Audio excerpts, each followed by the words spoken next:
Subject হিসাবে আমার ফেসবুকে যেগুলোকে আমি সবচেয়ে বেশি প্রাধান্য দিই তার মধ্যে অন্যতম হচ্ছে ইসলামিক লেকচার, তারপর পলিটিক্যাল লেকচার। এখন সমাজে যদি কোনো বিক্ষিপ্ত কোনো অন্যায় অত্যাচার এরকম কোনো কিছু হয় যেগুলো প্রতিবাদ করা প্রয়োজন, শুধুমাত্র সেই সাবজেক্টগুলিকে আমি টার্গেট করি। এটি হচ্ছে আমার মূল লক্ষ্য আর কি। তো যাই হোক, সম্প্রতি আপনারা জানেন যে আমি বর্ষা চৌধুরীকে নাম নিয়ে একটা স্ট্যাটাস দিয়েছিলাম, যেটার অসংখ্য নেতিবাচক মন্তব্য এসেছে এবং খুব বাজে বাজে মন্তব্য এসেছে। তবে যদিও অধিকাংশ যেগুলো আজে বাজে মন্তব্য এসেছে সেই আইডিগুলো আইডেন্টিফাই করে দেখেছি, তার ম্যাক্সিমাম ফেক আইডি।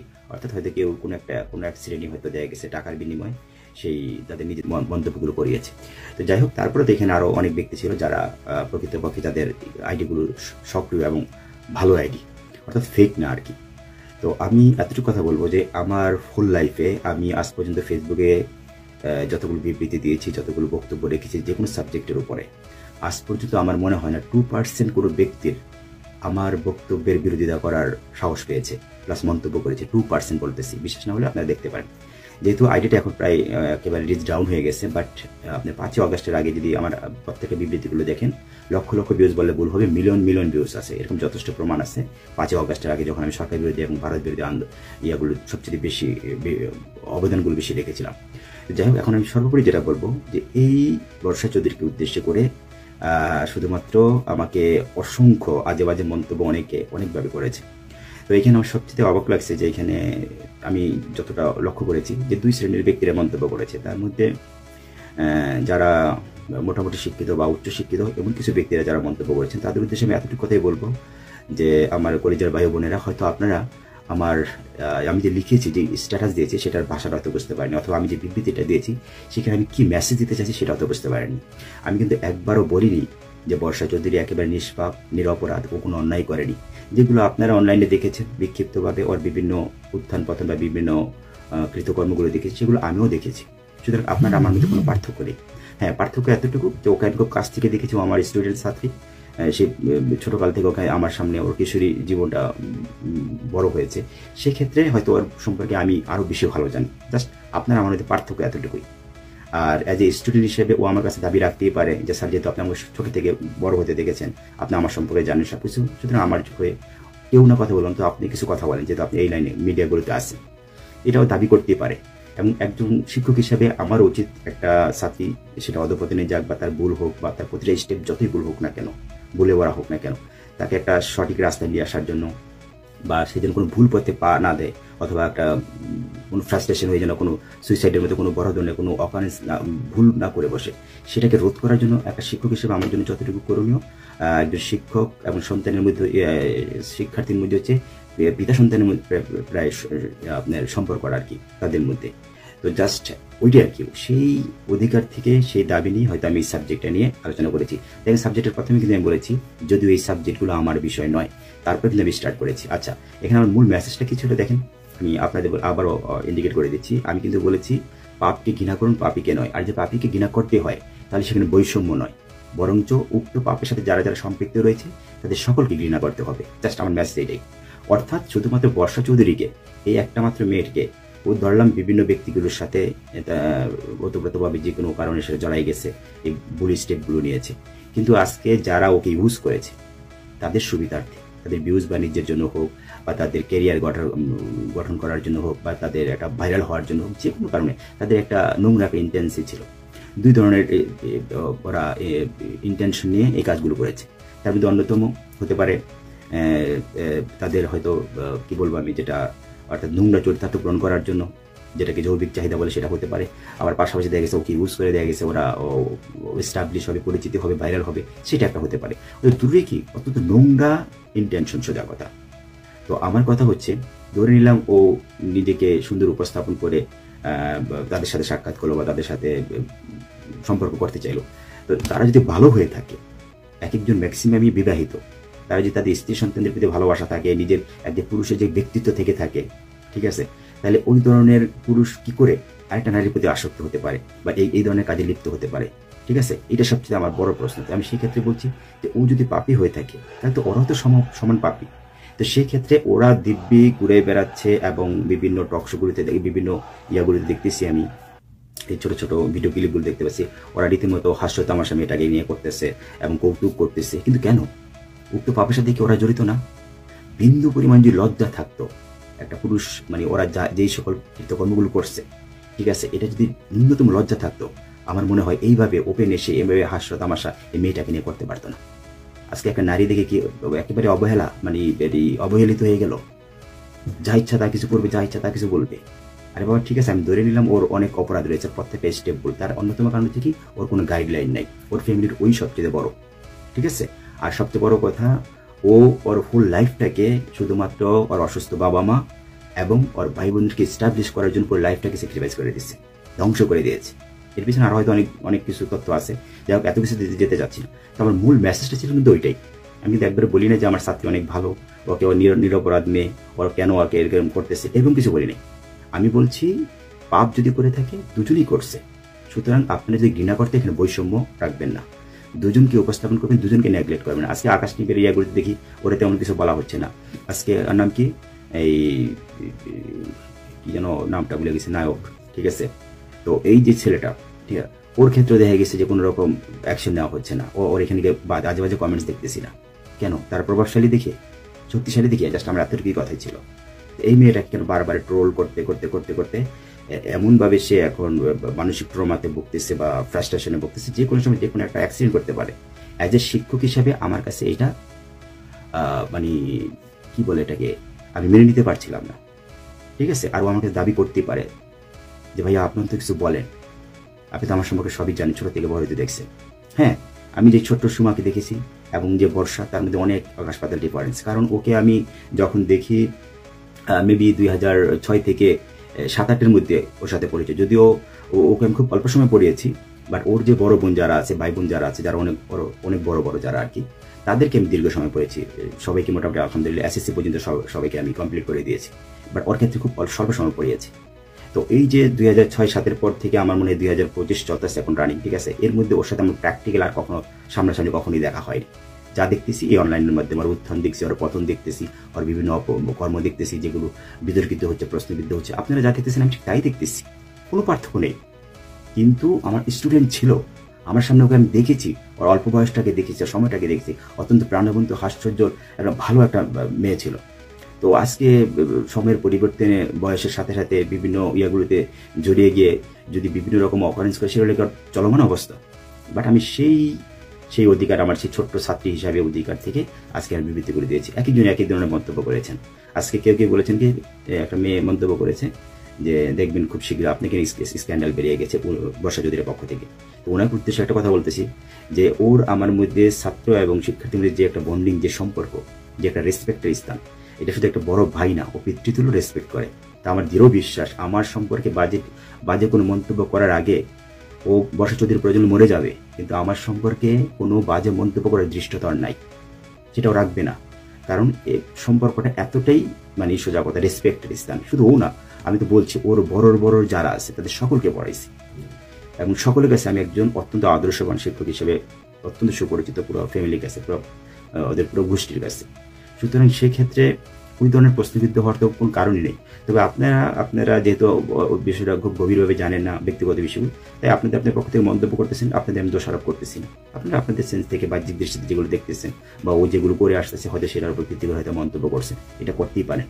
আমার এত জীবনের সুনাম, সুখ্যাতি, সর্জন যেগুলো আমি এত কষ্ট করে ধরে রেখেছি, আমার যতগুলো ভিডিও দেখবেন আগে বুঝতে পারবেন, যেখানে মিলিয়ন লক্ষ ভিউজ ছিল, পরবর্তীতে এই আইডিটা বিভিন্ন রিপোর্টের কারণে একটা রিচ ডাউন হয়ে গেছে। আমার আগের আইডিটা ঠিক একই কাজ করেছে। তো এই হচ্ছে বিষয়টা। আমি সবসময় অন্যায়ের প্রতিবাদ করি, সত্য কথাটা তুলে ধরার চেষ্টা করি। এটা যদি কারো গাত্র দেওয়া হয়, কারো মনক্ষুণ্ণ হয়, সেটা আমার কিছু করার নেই।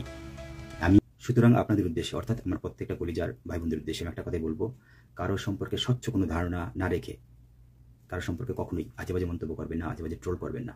এটা অত্যন্ত ঘৃণিত এবং গর্হিত একটি কাজ, যেটার পাপের ভাগ আপনাকে অবশ্যই নিতে হবে, যেহেতু আপনি সম্পূর্ণ ধারণা করে করছেন কারো সম্পর্কে না জেনে শুনে। আচ্ছা, যাই হোক, হয়তো আপনার বাহ্যিক দৃষ্টিতে যেগুলো সচরাচর দেখে আসছেন সেটার উপর ভিত্তি করে হয়তো মন্তব্যগুলো করেছেন, সেক্ষেত্রে আমি আপনাদের খুব একটা দোষারোপ করছি না।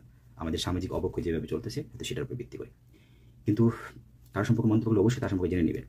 যেমন এমন কিছু মন্তব্য করেছে আমি রীতিমতো অত্যন্ত হতাশ, সোজা কথা। এবং যে একজন শিক্ষক হিসেবে তার নিজের একটা ছাত্রী নিয়ে একটা কোনো একটা তার ভালোর দিক চিন্তা করে একটা ভিডিও বার্তা বা মেসেজ দিতে গিয়ে যে এই ধরনের হেনস্থার শিকার হবো, অপমান অপদস্থের শিকার হবো, এটা আসলে আমি কখনো কল্পনা করিনি।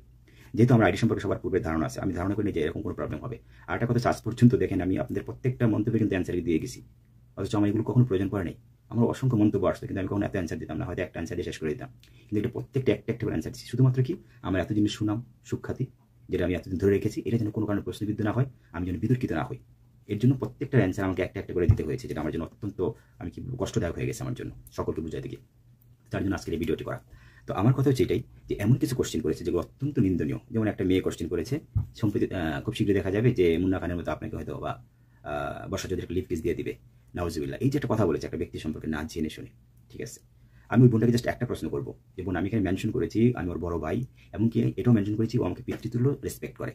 তো এই জিনিসগুলো জানার পরেও যদি আপনি মন্তব্য করে থাকেন, আপনাকে আমার একটাই প্রশ্ন, ধরেন আপনার কোনো শিক্ষক যাকে আপনি বড় ভাইয়ের মতো শ্রদ্ধা করেন, এমনকি একজন শিক্ষকের পিতৃতুল্য শ্রদ্ধা করেন, সেই শিক্ষকের ক্ষেত্রে কি আপনি লিপ কিসের চিন্তাটা করতে পারবেন? আর আপনার চিন্তা আসবে, ইন্টেনশন আসবে?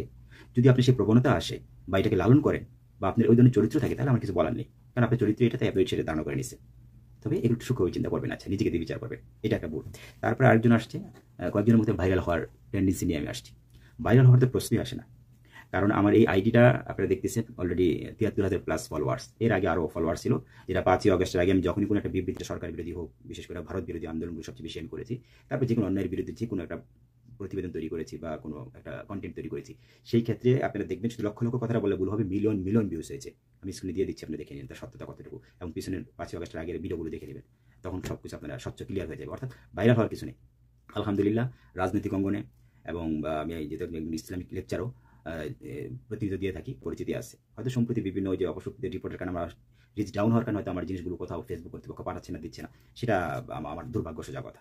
যেটা এর আগে আমার একটা আইডি বাতিল হয়ে গেছে, যেটা 2018 সালের নির্বাচনের পূর্বে সেনাবাহিনীকে উদ্দেশ্য করে একটা খোলা চিঠি লিখেছিলাম, যেই খোলা চিঠিটা আপনার এই 5 মিলিয়ন প্লাস ভিউজ হয়েছিল, রাতারাতি ভাইরাল, এবং 28,000 শেয়ার, ঠিক আছে। সাথে ওটা বাতিল হতো, এই হচ্ছে বিষয়টা। এইভাবে এটাও বাতিল হয়ে যাচ্ছে, ঠিক আছে। তো আই ডোন্ট কেয়ার, কারণ আমি সত্য সবসময় বলে যাবো, এরকম একটা আইডি কেন 100 আইডি গেল আমার দেখার বিষয় না।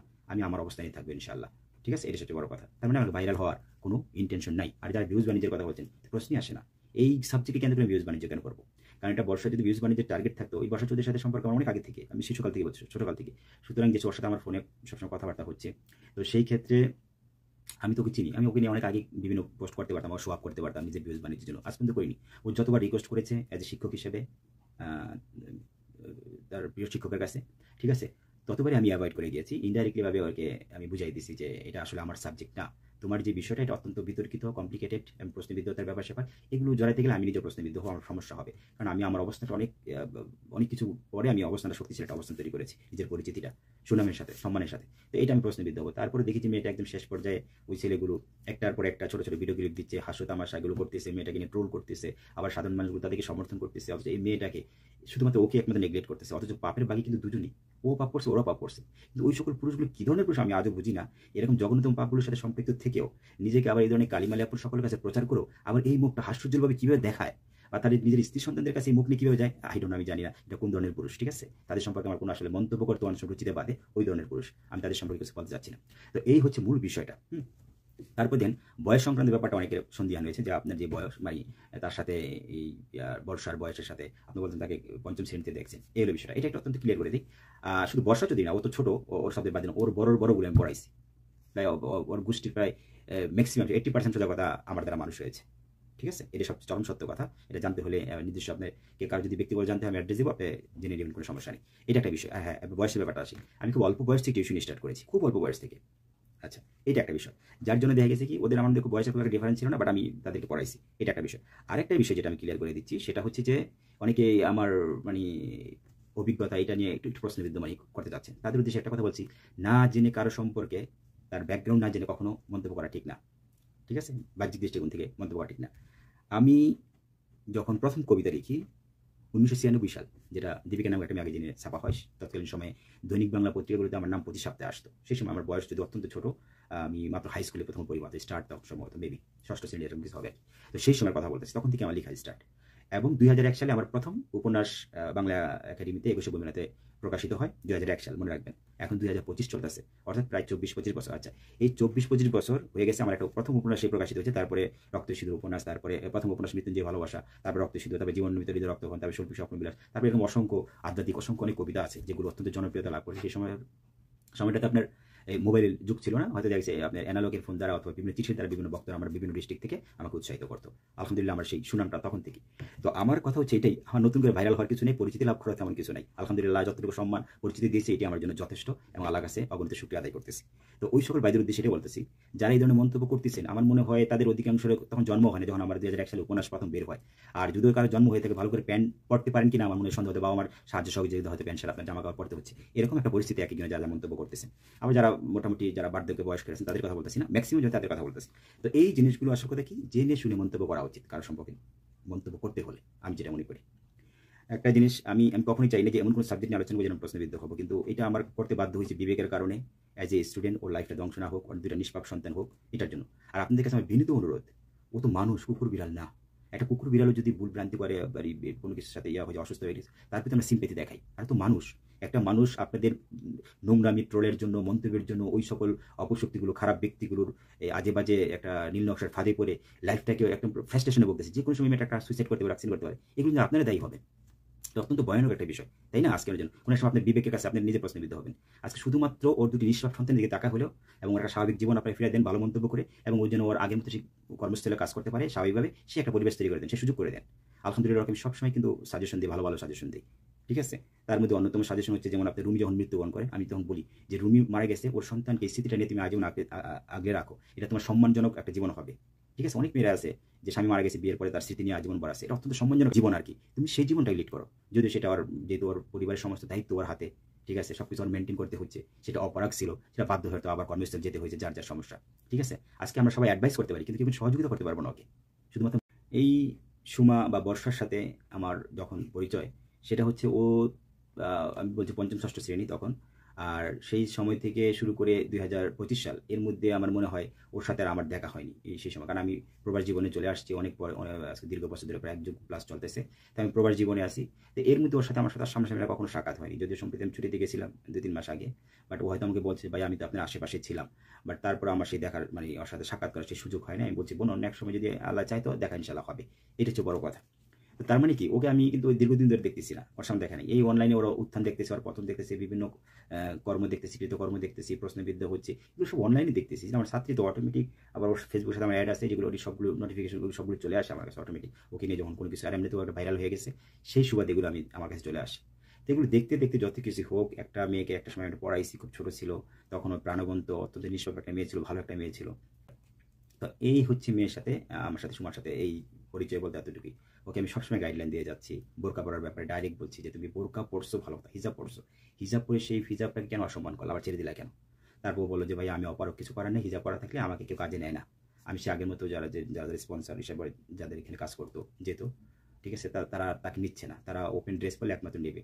তখন বললো ভাই আমি আপনার আমার রুজি রোজগারের জন্য, পরিবারের জন্য আমাকে বাধ্য হয়ে আমার হিজাব খুলতে হয়েছে, তাছাড়া তো আমাকে কেউ নিচ্ছে না ওইভাবে। আমাদের সমাজ তো সেটা আমরা জানি, এটা আমার কথা মানে মিথ্যা কিছু বলেনি।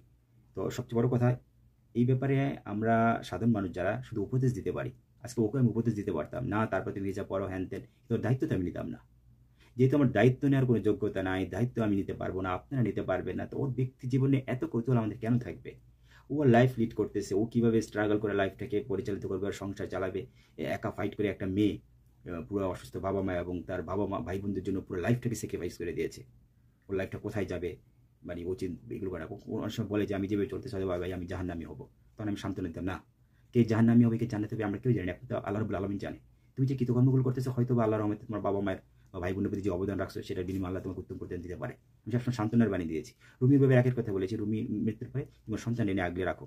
একজন শিক্ষক হিসেবে যতগুলো ভালো অ্যাডভাইস করার কথা আমি সবগুলোকে করে গেছি, সেটা ওর বিভিন্ন পারিপার্শ্বিক কারণে বা বিভিন্ন প্রতিবন্ধকতার কারণে কেন সে রক্ষা করতে পারেনি, আই ডোন্ট নো, আমি জানি না, ঠিক আছে? তো আমার এই যে মূল বিষয়টা, তো সর্বোপরি এতটুকু কথাই বলবো যে ভাই কার সম্পর্কে কোনো কিছু না জেনে মন্তব্য করবেন না। আমার সম্পর্কে জানতে হয়, আমার ব্যাকগ্রাউন্ড দেখেন, আমার ছবিগুলো দেখেন, সব বুঝতে পারবেন। কারণ আমার উপন্যাসের মোড়ক উন্মোচন করেছে খুব বিশিষ্ট ব্যক্তিত্ব, আপনারা হয়তো অনেকেই নামও জানবে না। একসময় নাট্য ব্যক্তিত্ব, যেটা বাংলা একাডেমির সভাপতি ছিলেন সে বইমেলার তৎকালীন সময়ে, রামেন্দ্র মজুমদার, ঠিক আছে? তারপরে শ্রদ্ধেয় নাট্য ব্যক্তিত্ব জামালউদ্দিন স্যার, ওনার হাত দিয়ে আমার বইয়ের মোড়ক উন্মোচন হয়েছে, ছবিগুলো দেখতে পাবে। অতএব আমার পরিচিতি একেবারে ঠুনকো না। নতুন করে এই সস্তা এই সাবজেক্ট নিয়ে আমার ভাইরাল হওয়ার ব্যক্তি আমি না, পরিচিত হওয়ার ব্যক্তি না। আল্লাহ আমাকে যতটুকু ইজ্জত সম্মান পরিচিতি দিচ্ছে, আমি অনেক হ্যাপি সোজা কথা। আরও বিভিন্ন কিছুর সাথে আমি সম্পৃক্ততা আছে আমার, এগুলোতে এত কিছু বলার বিষয় না। জাস্ট এতটুকু বলছি, কারো সম্পর্কে না জেনে আমার প্রত্যেকটা কলিজার ভাই বোনদের উদ্দেশ্যে বলছি, কাউকে ছোট করে কথা বলবেন না। এটা অত্যন্ত গর্হিত একটা কাজ, আল্লাহ অত্যন্ত অপছন্দ করেন, আল্লাহ রাসূল এটা অত্যন্ত অপছন্দ করেন। ঠিক আছে, এই ধারণাকৃত যে ধরনের মন্তব্যগুলো করা হয় এগুলো থেকে বিরত থাকবেন, এই হচ্ছে বিষয়টা। তারপর যেই সময়টাতে আপনার ডক্টর জাফর ইকবাল, যার সামনে মানুষ ছবি তুলতে গেলে হাত এভাবে মার্জিতভাবে কত বিনয়ের সাথে ছবি তুলতো, ঠিক সেই সময়ের কথা বলতেছি, যখন তিনি নাস্তিক ছিলেন না, প্রশ্নবিদ্ধ ছিলেন না, বিতর্কিত ছিলেন না। সে সময় আমি ওনাকে যথেষ্ট ভালোবাসতাম, যেহেতু হুমায়ুন স্যারের আমি অত্যন্ত ভালো একজন ফ্যান ছিলাম। ওনার লেখা সবকিছু আমার প্রিয় নাট্য এবং ব্যক্তিত্ব ছিল। আমার প্রত্যেকটি উপন্যাসে ওনার নাম লেখা রয়েছে হুমায়ুন স্যারের, যার জন্য আমার মৃত্যুঞ্জয় রক্তশেষ প্রত্যেকটি উপন্যাস ওই স্যারের নাম লিখেছে আমার উপন্যাসগুলোতে। তো আমি এটাই বলতেছি, সেই ডক্টর জাফর ইকবালের সাথে যখন আমি ছবি তুলি, তখন ওনার কাঁধে হাত রেখে ছবি তোলার মতো সাহস আমার। ওনার হাতে ওনার বই, আমার হাতে আমার নিজের বই। ছবি দেখলে না, আপনাদের মন্তব্যগুলো একটা একটা করে দেখেছি, আমি প্রচণ্ড আহত হয়েছি। আমার লাইফে আমার কোনো বিবৃতিতে আজ পর্যন্ত কেউ এইভাবে নেগেটিভ নেতিবাচক কোনো মন্তব্য করার সাহসই করেনি, দুঃসাহস করেনি। আমার পূর্ব প্রত্যেকটা এগুলোতে দেখেন, কারণ আমি এমনভাবে আলোচনা করি, প্রত্যেকটা আলোচনা থেকে ক্ষুণ্ণ মনে করি না, যুক্তিসঙ্গত যুক্তিগুলো উপস্থাপন করি। সেটা শত্রুপক্ষ মিত্রপক্ষ সবাই সেটাকে অ্যাকসেপ্ট করে নেয়, সেটা স্বাগত জানায়। আমি এমন একজন পার্সন। আমার লেখাগুলো দেখবেন, ভিডিওগুলো দেখবেন, বুঝতে পারবেন। জাস্ট এতটুকু আপনাদের কাছে আমার অনুরোধ, এইভাবে কাউকে অপমান অপদস্থ করবেন না। আর আমার বোনটার প্রতি একটু সদয় হন। ও অনেক অপরাধ করেছে, আমি স্বীকার করি। তার সত্যতা হয়তো অনেক পাওয়া যাচ্ছে, সেটাও স্বীকার করি। অ্যাজ এ শিক্ষক হিসেবে আমি তো ডিপলি বলতে পারি এটা করছো কিনা, এটা ওর সাথে আমার সাথে যায় না এই প্রশ্নগুলো করাটা। আমিও বিব্রত হব, ও বিব্রত লজ্জিত হবে। সুতরাং এই প্রশ্নগুলো আমি কখনো ডিপলিভাবে করি না। কিন্তু মিডিয়াতে দেখতেছি, বলার দরকার নেই তো। যতটুকু বুঝার আলো যথেষ্ট জ্ঞান দিয়েছে, আপনার দিয়েছে, আমিও দিয়েছি। আপনি যেটা বুঝতেছেন আমিও বুঝতেছি। ভুলভ্রান্তি অবশ্যই আছে এর মধ্যে, অবশ্যই আছে। কিন্তু আমি তো সাফাই গাই নাই, কেন বুঝতেছেন না? আমি শুধুমাত্র ওই সকল অপরাধীগুলোকে টার্গেট করেছি, যে তারা কেন এই মেয়েটার লাইফটাকে হেল করে দিচ্ছে। এটাকে স্টপ করা উচিত। তোরা থেমে যা, ও থেমে যাক, ওর মতো করে লাইফ লিড করুক, তুই তোর মতো করে কর। এই সস্তা ভিউজ বাণিজ্য পাওয়ার জন্য একটা মেয়েকে মৃত্যুর মুখে ফেলে দিতে হবে, একটা মেয়ের দুটা সন্তানকে মাতৃহারা করতে হবে, এই নোংরা প্রতিযোগিতা থেকে যেন সবাই একটু নিজেকে হেফাজত করে, এটাই হচ্ছে আমার মূল মেসেজ ছিল। আশা করি কতটুকু এখন বুঝতে পারছেন আমি জানি না। আমার সার্বিক আলোচনা এত দীর্ঘ আলোচনাকে শুনবে কিনা তাও জানি না। তবে সকলের উদ্দেশ্যে বলছি, আমরা মানুষ, আল্লাহ আমাদেরকে আশরাফুল মাখলুকাত বলেছেন এবং আমাদের বিবেক নামক সর্বশ্রেষ্ঠ আদালত দিয়েছেন, যে আদালতের জন্য আমাদের জিন ইনসানের বিচার হবে এবং আমরা আল্লাহর কাঠগড়ায় দাঁড়াবো। যার যার কৃতকর্মের দ্বারা কেউ জাহান্নামে যাবে, কেউ জান্নাতে যাবে। That's it. এটা হচ্ছে সর্বশেষ মেসেজ। আমার কথা যদি কষ্ট পেয়ে থাকেন, আমি আন্তরিকভাবে দুঃখিত। সকলকে ধন্যবাদ। আসসালামু আলাইকুম রহমতুল্লাহ বারাকাতুহু।